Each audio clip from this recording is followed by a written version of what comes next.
Ladies and gentlemen, we're pleased to announce the arrival of the President of the Republic of the Philippines, His Excellency Benigno S. Aquino III.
As they fulfill the gospel command, there's no greater love than this, to give one's life for one's friends. We recommend them to your saving love and triumphant welcome into your heavenly kingdom. Reliving the lasting legacy of whom we honor today, we commit ourselves for the pursuit of peace and promotion of human dignity. We continue the quest of our heroes and martyrs for the protection of human life and preservation of moral values. This bell of remembrance tolls for everyone who have given all that was humanly possible, and beyond that, for the defense of Bataan and the sanctity of freedom. For the Filipinos who rallied without hesitation to fight for life and liberty, and with intrepidity still fought with fury in the darkness of enemy occupation. For those who endured and those who died in the horrible death march of Filipino-American war prisoners from April 10 to 15, 1942. For those who have fallen in the din of battle, for those who have died of sickness and starvation, who have dreamed of peace and freedom, even in the abyss of death. For the men who never lost hope and fought on against overwhelming odds, even with supplies and ammunition depleted and almost gone, fighting on through sleepless nights, never minding fatigue and disease. For the civilians who, despite danger of enemy retaliation, provided assistance and collaboration with the soldiers and guerrillas. For the descendants of those who had fought in the terrible war, by their continuing efforts to remember and extol the wartime heroism of their relatives. For the Filipino soldiers in their never-ending battle to defend the nation against social malignancy and natural disasters. Long may they carry on the sacred tradition of courage, valorious decorum, and nationalism, which is the demand of their duty as defenders of the nation and the sentinels of freedom. We will remember and we will honor those who have bequeathed us life within the democratic ideals of freedom. Sovereignty comes with responsibility that we will always abide with the greatest of confidence with the legacy of unconditional courage our soldiers have shown during World War II. We will always cherish freedom as the only precursor for peace. Today, for the fourth time and last time as Ambassador of Japan, I am deeply honored to join you all in the commemoration of this year's Araw and Kagitingan. As I stand before this venerable shrine on Mount Samat, let me reiterate my greatest tribute to all those who fought and fell, and my heartfelt apologies and deep sense of remorse over the damages caused by the Japanese military in the Philippines during the World War II, including the tragic Bataan Death March. Let me also state that after the war, Japan was reborn as a peace-loving nation, and post-war Japan has firmly resolved to contribute to the peace and prosperity of the world. In this context, I am deeply moved by the Filipino people's noble spirit of reconciliation, and sense of fairness.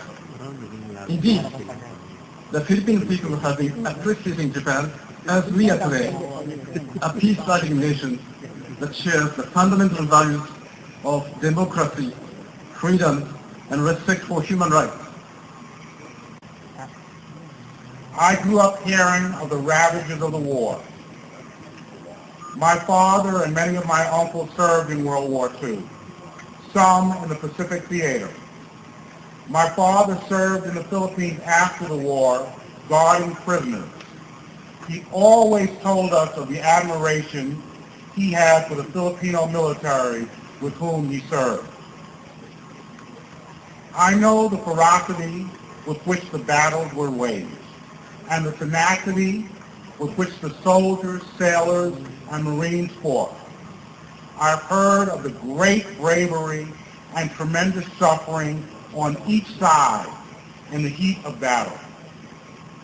But I've also heard the stories of great compassion, stories of medics racing onto a battlefield through a hail of machine gun fire to help a fallen comrade.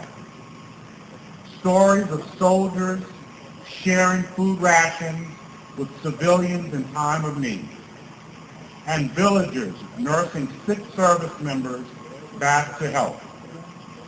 I know that in times of great difficulty and hardship, in times when we often expect the worst from humanity, we often see the best that humans have to offer. And it is from this triumph of spirit and compassion that we must learn and resolve. From the horrors we know that have occurred so many years ago, we can learn the special value of peace and the riches of cooperation. The Secretary of the Department of National Defense, the Honorable Voltaire C. Gazmin, will now introduce our guests of honor. Mga kababayan, ang kagalang-galang Benigno S. Aquino III, Pangulo ng Republika ng Pilipinas. Magandang umaga po, maupo tayo lahat. I know that you, our veterans, may have lost some battles during those times.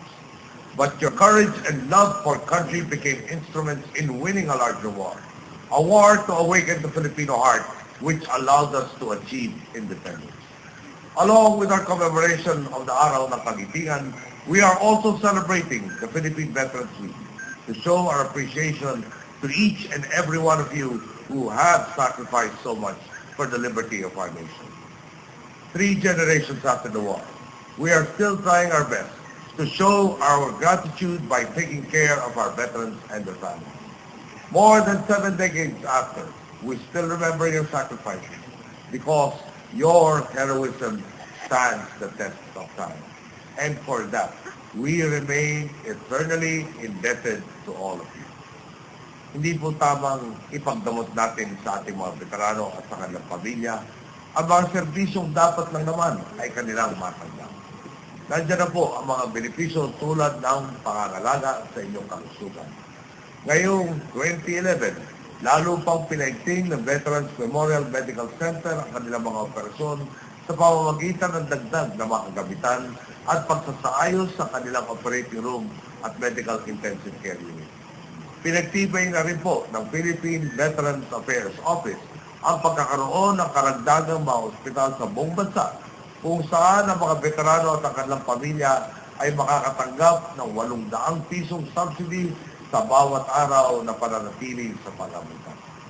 Dagdag pa po sa mga programang ito para sa inyong kalusugan at kapakanan ang pagpapatibay sa Memorandum of Agreement sa pagitan ng Department of National Defense, PIBAW at PhilHealth. Magkakaroon po ito ng health insurance sa mga kwalipikadong veterano. Pinabibilis na po ng PhilHealth ang proseso ng pagpapatala sa mga nararapat na benepisaryo. Sa tulong ng DND na naglaan ng 1 milyong pisong pondo para po dito. Binabantayan po natin maigi ang implementasyon ng Philippine Veterans Equity Compensation Act na nilagdaan ni President Barack Obama noong 2009.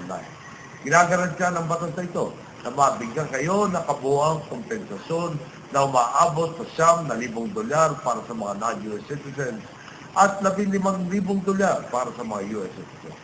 Sa pagtatapos nga po ng Disyembre na nakaraang taon, halos 18,000 veterano na ang nakatanggap ng kabayarang ito. Dito rin pong Pebrero, may nabalitaan tayo tungkol sa mga di umano'y ghost veterans o ghost pensioners. Mayroon daw mga veteranong lumaban noong Philippine-Spanish War na sumakabilang buhay na ngunit nakakatanggap pa rin ng pension payments. Talagang napailing po tayo. Noong una natin ito marinig. Ngunit hindi na tayo nagpatupik-tupik sa pagtugon ng problema ito. Agad po natin itong pinaimbestigahan sa DND. Sa kanilang pagsisiyasat, natuklasan nila na ang sistema pala sa pagbibigay ng pensyon ng PIBAW ang siyang nagkaroon ng butas. Bagaman marami na pong pumanaw sa mga veteranong natin, nananatili pa rin ang bilang ng mga inaabutan natin ng tulong pinansyal. Ito na nga ang dahilan kung bakit sila naturingang ghost pensioners.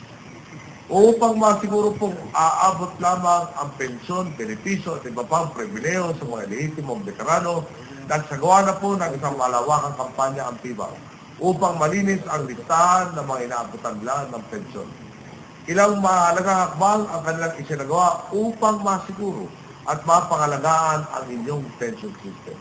Sa Direct Remittance Pension Servicing System, mas napabilis ang pagbabayad at nasisiguro ang paghahatid ng pensyon. Sa sistema din ito, natutukoy din ang mga hindi nakakapagbukas na account sa bangko sa loob ng 1 taon. Kapag hindi na isakatuparan, ay determinate na ang kanilang pensyon. Magmula nung ipinatupad ito, noong 2008, nakatipid na tayo ng halos 4 na bilyong piso. Dahil din, sa revalidation program at sa issuance ng PIBAW Pensioners ID, mas lalo pa nating natukoy ang mga veteranong namatay na at hindi na nararapat makatanggap po ng kanilang pensyon. Ang huling balita po natin mga ka-DND, bahagi na lang ng kasaysayan itong issue ng ghost pensioner. Naibalik at naisalba na ang mga nawalang pondo. Ginamit ang mga ito upang bayaran ang mga naipong utang na pensyon sa mga veterano sa loob ng 7 taon na umabot sa lampas 4 na bilyong piso. Natulungan na natin dito ang higit kumulang 30,000 World War II veterans noong 2009. Sa parang ito, nabawasan natin ang utang sa mga veterano ng halos 50%. Our generation has a lot to learn from our veterans. We would do well to emulate the spirit of service that they exhibited, especially now that we are facing new foes, corruption and poverty. Our triumph in this new battle is hinged not on whether or not we can display the same bravery our heroes displayed back then. To all of our people, the strength of this country is in our hands. Let us learn to fulfill our collective responsibility. Let us show our veterans that their sacrifices have not gone to waste. Of course, we would not be in the situation we are in today without some help from our friends outside the country, especially the United States and Japan. I know that 3 generations ago, the 3 of us were in conflict. But since then, our country has had no greater friends than the United States and Japan.